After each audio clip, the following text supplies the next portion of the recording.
Welcome to Picks with the Professor, the show where a real statistics professor and his friend Jake gives you sports betting tips. I'm your host, Professor Sides. For the latest updates, information, and picks, you can follow me on Twitter at Professor Sides, and you can follow my friend Jake on Twitter at myfriend_Jake.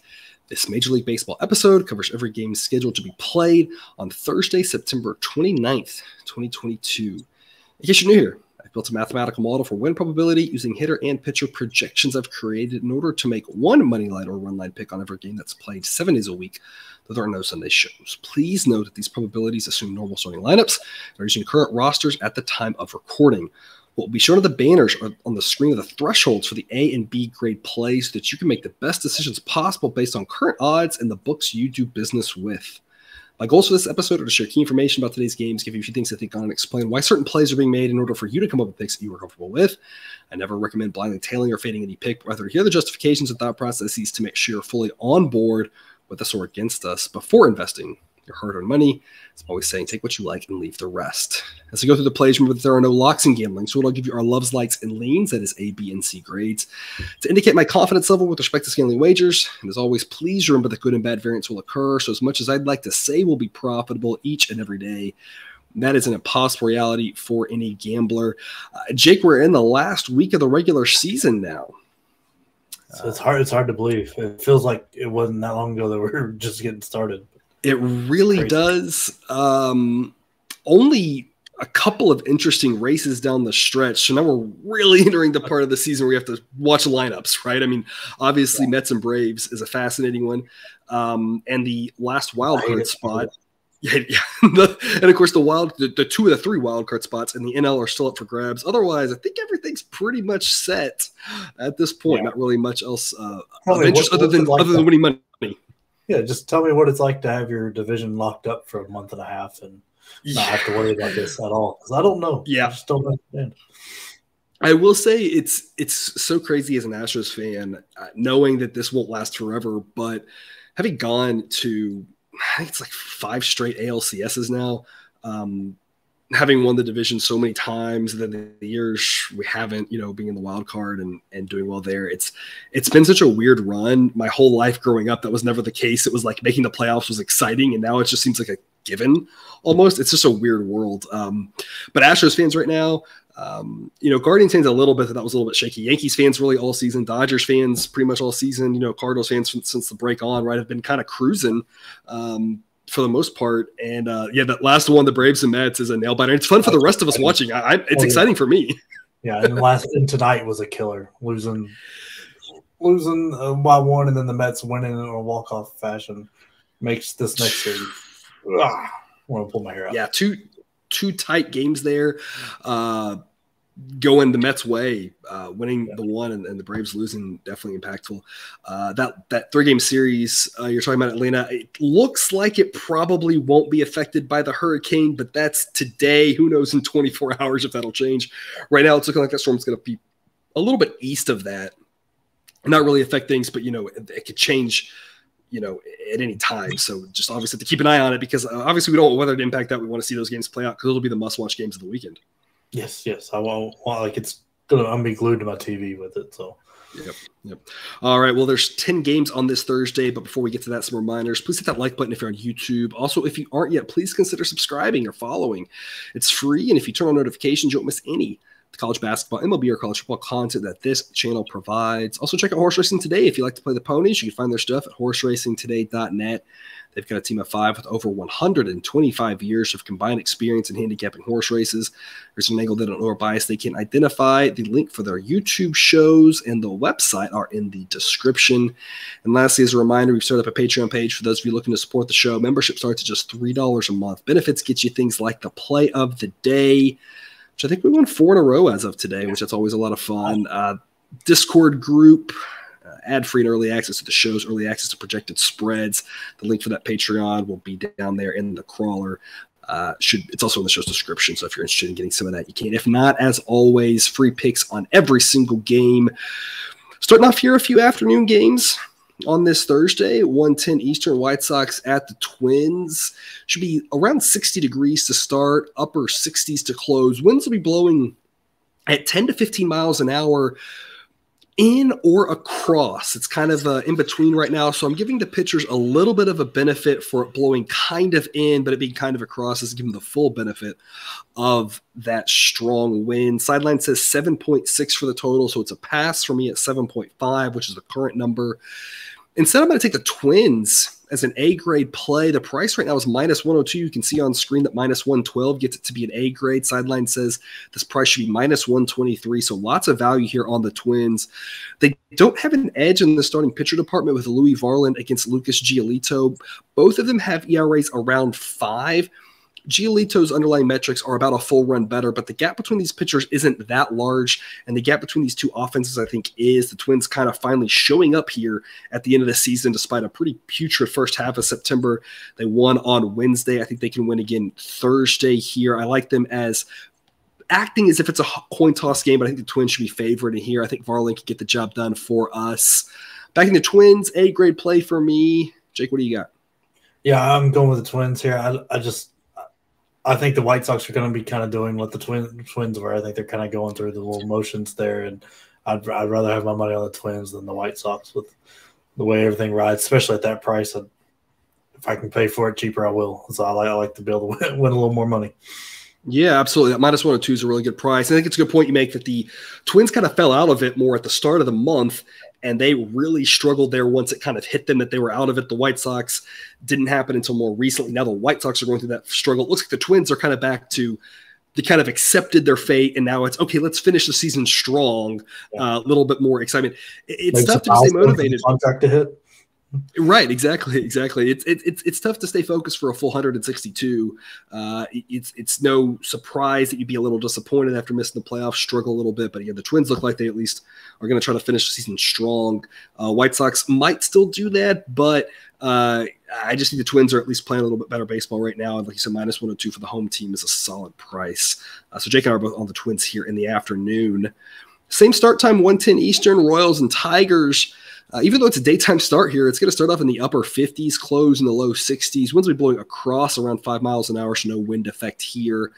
John Easley versus Eduardo Rodriguez. Both of these guys have ERAs in the 4s. The difference is that Eduardo Rodriguez's underlying metrics align pretty well with that 4.37 ERA, but Easley's suggests his ERA should be in the mid-5s. I think there's a massive starting pitcher edge here for the Twins. For the Tigers. I still think their bullpen is a little bit better than the Royals' bullpen. The Royals' bats are a little bit better, but going against the lefties, they're a little left-handed heavy. These two offenses are a lot closer than you'd think. I like backing the Royals against a righty more than I like backing them against a lefty. Model says this should be Tigers -136, so that the current price of -130, as you can see on the screen there, qualifies as a B-grade pick, so that's what I've locked in on the Tigers. And Sideline says the total should be 7.1, so for the third game in this series, I'm going to go under the total. This time it's 7.5, but I still think under makes sense. It hit the first 2 nights. I think it hits again here. It's a daytime game, but it's still going to be chilly. These offenses just aren't that good, and again, the Royals' offense against a lefty should really struggle, as left-handed hitters tend to struggle against left-handed pitchers. So I think Eduardo Rodriguez gets the job done for us, and the Tigers win a low-scoring game. Jake, what do you got for us here? Yeah, I'm skipping this one. I like the Tigers to win it. I think they'll win it. It's just not the price I'm willing to pay. I'm a little more conservative when it comes to baseball. It's not my sport of preference where I know the most about. So I played a little more conservative. If it gets down to that 120 number like you have for the A threshold, that's when I'll start playing it. But right now, like you said, they've got the better pitcher going against the Royals are not good against lefties. And it's just one of those things. I think that plus the Tigers being at home, I really think that makes all the difference. All righty, 1:35 Eastern, Orioles at the Red Sox. Around 60 degrees for most of this game. Winds will be blowing in the 5 to 8 mile an hour range. Mike Bauman versus Nathan Eovaldi, two pitchers that I'm not really sure how deep either one of them is going to go. Bauman's a guy who's thrown 25 innings in the majors this year over 11 games. Doesn't project to go extremely deep, might give him 3 or 4 innings. Eovaldi now coming back from injury, haven't seen him in a while. So a guy who not sure exactly how deep he's going to be able to go in this game. I still think Eovaldi's the better pitcher, but I don't think it's by a ton. I do like the Orioles relievers better in this one. First off, on this one, I'm going to go under 9. Sideline says it should be 8.3. Got the under in a pretty easy one on Wednesday. I like the under here as well. It's even money as well, which is a bonus. Under 9 makes a lot of sense. And then I'm going to grab the Orioles on the run line with an A-grade play.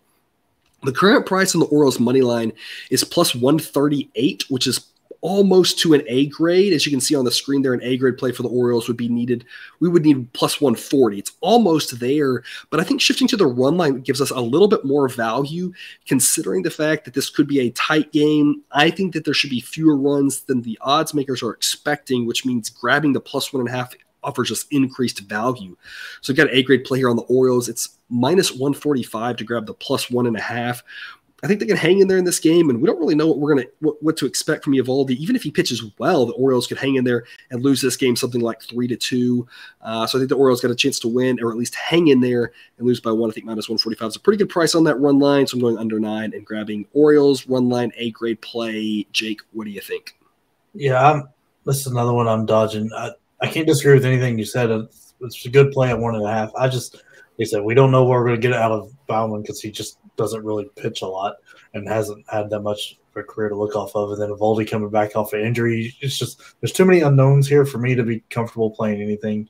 I mean, I feel like the under is probably a really good play because it's setting up that it's going to be a lot of bullpen, not a lot of the same pitchers. Mm-hmm. Everybody should be fresh, but I'm not playing it. I'm not playing it, and I'm just avoiding this game but because I'm just too many unknowns for me. All right, 2:20 Eastern, Phillies and the Cubs, yet another low-scoring game that went under the total again on Wednesday. For our Thursday matinee game wrapping up this series, we're expecting cold weather again around 60 degrees. The winds will be blowing in that 5 to 8 mile an hour range, but not quite as strong as they were before. But the other thing here, of course, with Javier Assad going for the Cubs, a lot worse pitching in this one. So instead of before we were projecting totals in the 6 range, here we're projecting a total of 8.2. So we'll see what the total comes out on closer to game time, as there's no total out right now. There's no run line out right now either. Ranger Suarez, as I talked about a lot, pitching really well the last basically 2/3 of the season. Model gives him an 88 grade, 3.38 ERA.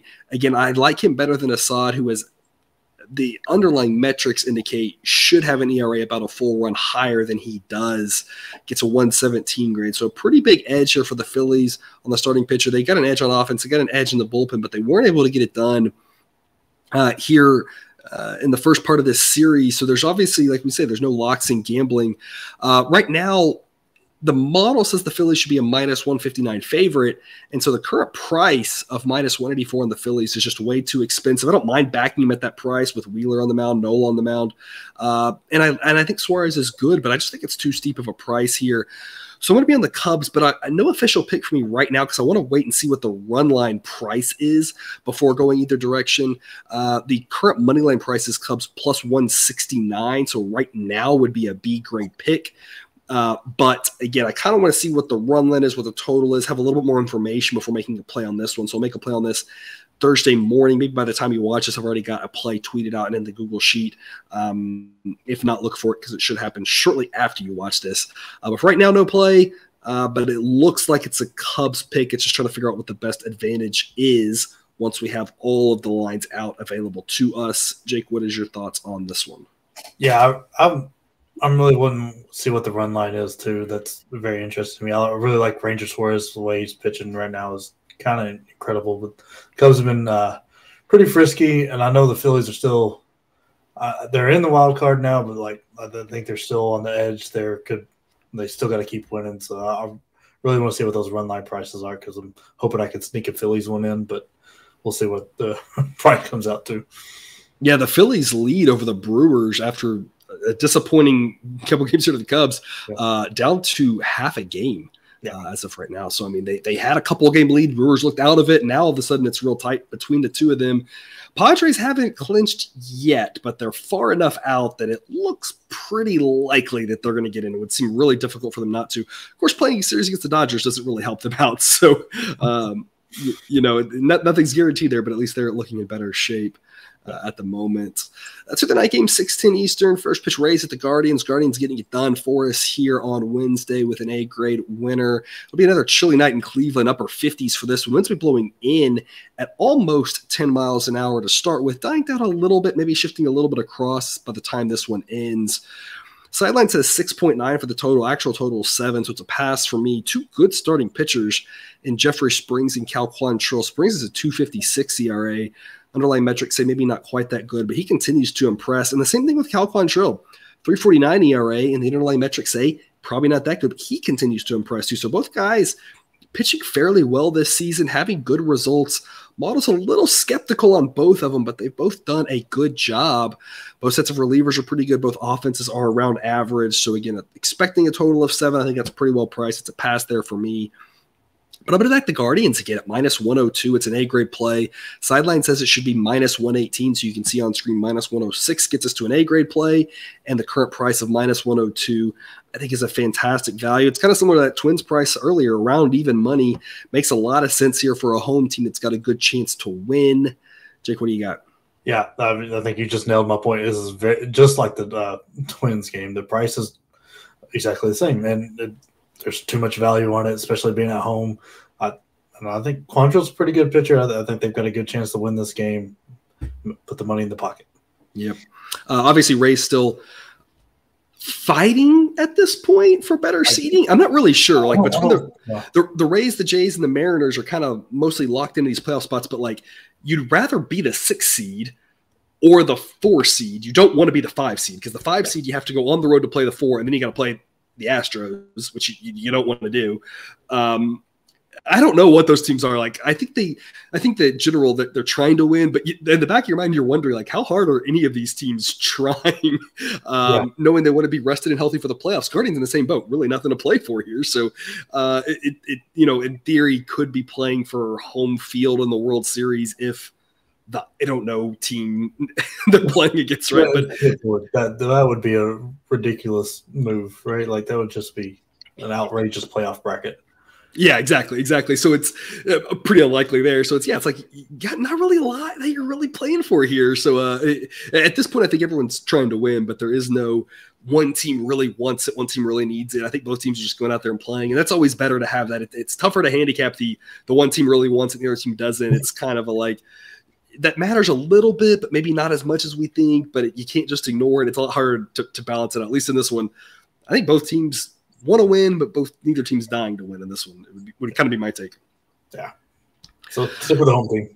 Right. 7:40 Eastern, Marlins at the Brewers. Marlins still fighting, playing hard against this Mets team here in this series. Now they'll travel to the Brewers. Obviously, they want to keep playing. So two teams that do look motivated. A pair of lefties in Braxton Garrett and Eric Lauer in a game I'm projecting the roof to be closed in.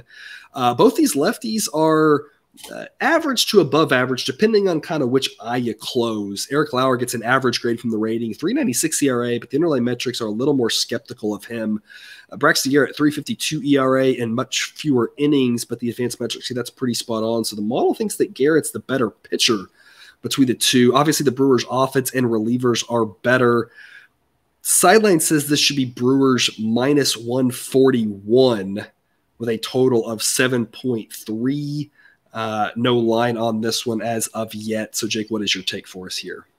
Yeah, this is probably one I would avoid. I hate trying to back the Brewers because that's who I think wins this game, but I can't depend on their offense to show up, and that's part of the reason they're not winning the division like they were expected to after the beginning of the year. Is they didn't get consistent offensive play, so I just hate doing that even against the Marlins team, which the fact that they're still fighting is impressive because they've already announced their manager's not coming back. Right? They didn't renew Mattingly.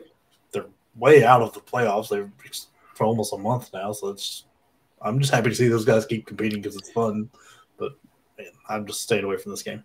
Yeah, and like you talked about, the Brewers' offense just so inconsistent. It's been a constant point we've mentioned all year. Coming into the season, we kind of hoped last year for the trade deadline, a couple of moves they made, they'd be a little bit more of a consistent offense and could kind of, if you're a Brewers fan, contend for that division, and just really couldn't hang in there because the Cardinals' offense was able to do that all season, and the Brewers' offense wasn't. That's really the difference between those two teams. Yeah, the resurgence of Pujols really helped there in the second half. Yeah, he had a heck of a second half. I thought he was. I thought he was done. Yeah, down and out for the count, but still hitting the ball pretty far, which is props to him at that age. One of Pujols' former teams here, the Angels, will get going at 9:38 Eastern against the A's. Around 80 degrees to start off, low 70s to close. Winds will be blowing out. Starting off close to 10 miles an hour, dying down as the night goes on. Colt Irvin versus Shohei Otani. Otani, one of the best pitchers in the game, definitely top 5 at this point. 2.47 ERA, and the advanced metrics say that is real. He's obviously really good. There's not much else to say about him. Colt Irvin, 4.05 ERA. That's a little deflated because the park he pitches in, somewhere similar to what we talked about with Lauer and Braxton Garrett, depending on which eye you close, somewhere between good and average, somewhere between respectable and average. Obviously, the Angels have a starting pitcher edge. I guess their relievers are a little better than the A's relievers. I don't trust any of their relievers on either one of these teams. Their offense is definitely better, as it's a little above average now. Anthony Rendon coming back, apparently. I thought he was out for the season. All of a sudden, he was activated today. Yeah, that was surprising me. Like, I cut him in my fantasy baseball league. I would love to have had him back now. Yeah. Sideline says this should be Angels minus 224. There is a line on this, but right now the Angels price is minus 240. And you see on the screen, that's nowhere near the price needed, even for a B grade pick. But the A's price is plus 216, nowhere near the price needed for a B grade pick. Sideline also says total should be 7. The actual total is 7. So I'm not making a play on this right now. Everything is priced perfectly. I'm going to wait till the morning and see what happens, or at least middle of the day. Wait for some movement and see if we can get some value somewhere on this one. But right now, I think it's priced really well. The Angels are more likely to win, but that's a really steep price for backing a pitcher in Shohei Otani, who, while he is fantastic, has still lost a lot of games because while he can win the game single-handedly, there are a lot of other players involved, and we've seen him lose a lot of starts because he either pitches good, not great, or his offense doesn't show up, or the bullpen blows it, or whatever. So this A's team's playing decent here down the stretch, kind of surprisingly, and so right now, I'm just not excited to lay a price like minus 240 on the Angels. I'm not excited on the run line, given the total's 7, but I'm not excited at the A's price unless it gets even higher, fading Otani. So right now it's just blah for me. So I'm going to pass for now, make a play later. Jake, what are your thoughts on this one? Yeah, I really wish the home was flipped here, because if it was, I'd feel a lot more comfortable trying to get an A's, because I don't think you're ever going to get a good Shohei price going against the A's where you're going to feel comfortable with it. Away from when the A's are traveling, makes me real nervous. So I'm probably just staying away from this one unless I see something just crazy like plus 260 or something way out there, just to put a flyer on it. But just sucks that they priced this one right on the money. Yeah, this is one where the same game parlays can get dicey, right? In general, I always just want to recommend caution. Most of those plays are negative expected value plays. But if I was going to play this game, I would really try to think about what the narrative I think the game is going to have and try to parlay something there to get some value. Do I think that it's more of a lower scoring game, a higher scoring game? Do I think that Irvin has kind of got to the end of the year and it's been a solid season, but maybe he's not used to pitching this many innings. He's getting close to 200 at this point, which is a lot. Do we think that Otani's going to have a lot of strikeouts? I kind of think about the narrative of this game to try to find some value in it.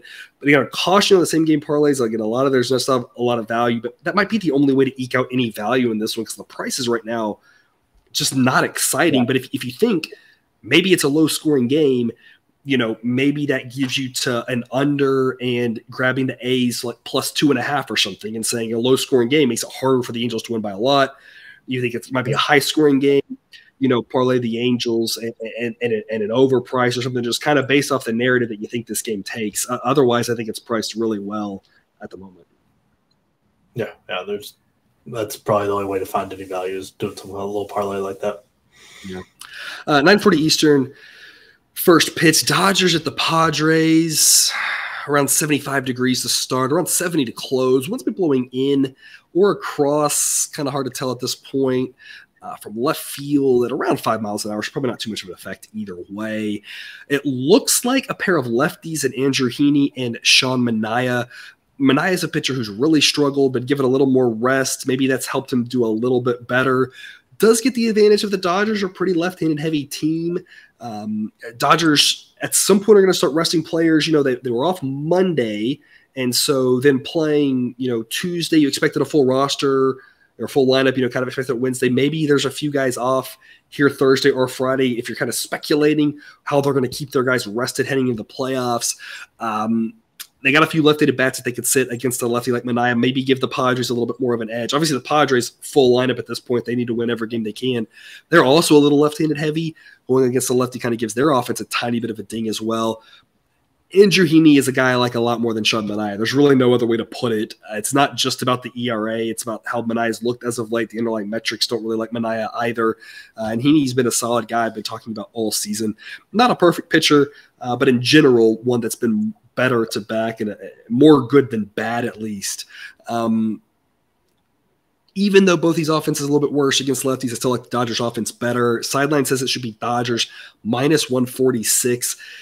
My big caution on this is I just don't know if we're going to see a full Dodgers lineup. So if I'm backing the Dodgers, might be worth it to wait until you see a starting lineup. Make sure you don't have a bunch of guys out. Assuming though that they have a reasonable lineup in the low minus 140s is a B grade. Around minus 130 gets you an A grade. On the Padres, I'd probably be looking run line.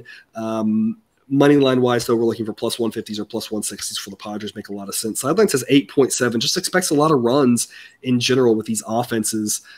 Hasn't really been the case so far this series. At some point, though, you expect these offenses to get going. Hasn't happened yet. Doesn't mean it won't happen here on this one.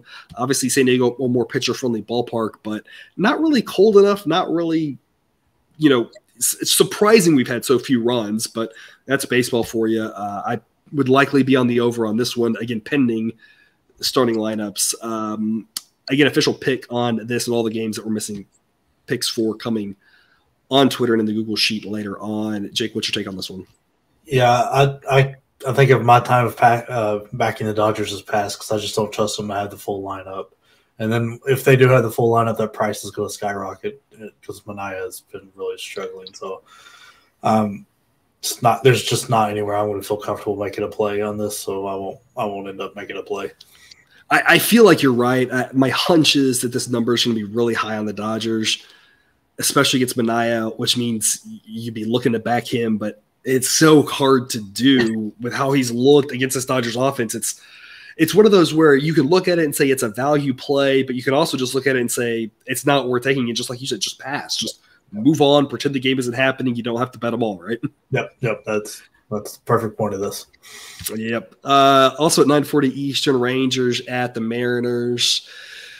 Projecting the roof to be closed on this one as it looks like a chilly night in Seattle. John Gray versus Marco Gonzalez. Gonzalez guy continues to outperform his peripherals, 4.05 ERA. Underlying metrics say it should be a little bit higher, but he's kind of been consistently doing that for his whole career, always outperforming things like the FIP. John Gray, 3.64 ERA. Advanced metrics say maybe it should be a little bit better than that. Obviously, Gray's a good pitcher. Gonzalez, around average. Maybe a little bit better if you really believe he can continue to outperform like this. Hard to say, but John Gray's a better pitcher. I mean, that's the bottom line. Is that the Rangers have an edge at starting pitcher. The issue is that's the only place they're going to really have an edge, especially once Gray comes out. That Rangers bullpen is not to be trusted. Maybe that's part of what makes Gonzalez a little bit better, knowing he has a good bullpen behind him. That helps as well. Rangers offense right around league average. Mariners offense a little bit above average. They are left-handed heavy, which benefits them going against a righty. Sideline says this should be Mariners minus 141, gives them almost a 59% chance of winning. I've got the Mariners right now at minus 112 as an A grade. As you can see on screen, anything better than minus 127 is an A grade. We love the Mariners for a long time. They did us well. They've been struggling a little bit, but the model hasn't liked the Mariners as much this last week. It's really reflected the fact that they haven't been playing as well. So now that it says to jump back on the Mariners, I think it's the right time to. It hasn't just been blindly backing them in this recent stretch every game. Hasn't been saying A-grade play every time, but it says A-grade play now at minus 112. So I'm locking that in. Total on this one is 7. Sideline says 7.3. So for me, that's a straight pass. But I love the Mariners in this one. It's a short price, and I think it should be higher. Gray's a better pitcher, but he's not the only part of this game. I think the Mariners can get it done for us as short home favorites. Jake, what do you got? Yeah, I think I said this last time I was on here. I really like Marco Gonzalez. I think he keeps this up where he's outperforming the underlying metrics. He's got, and I think a lot of that is, like you pointed out, the bullpen and the offense and everything he's got behind him makes him a little more comfortable, and that he can do a little more.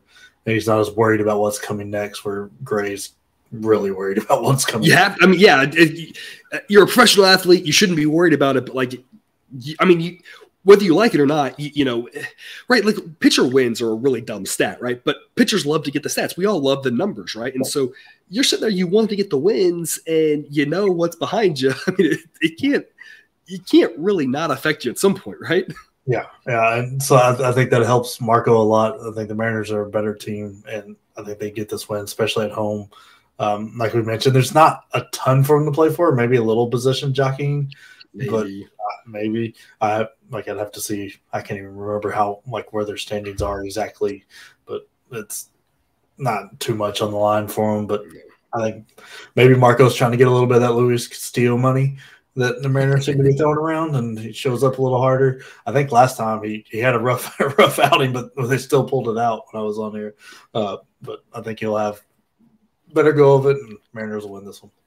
I think the biggest thing for the Mariners at this point is just feeling like you don't need momentum right again. Like, but there's really not much momentum in baseball, especially when you're going facing new teams and new starting pitchers, right? That doesn't really exist, but you do want to at least feel like things are going well, right? There is a little bit of a positive attitude.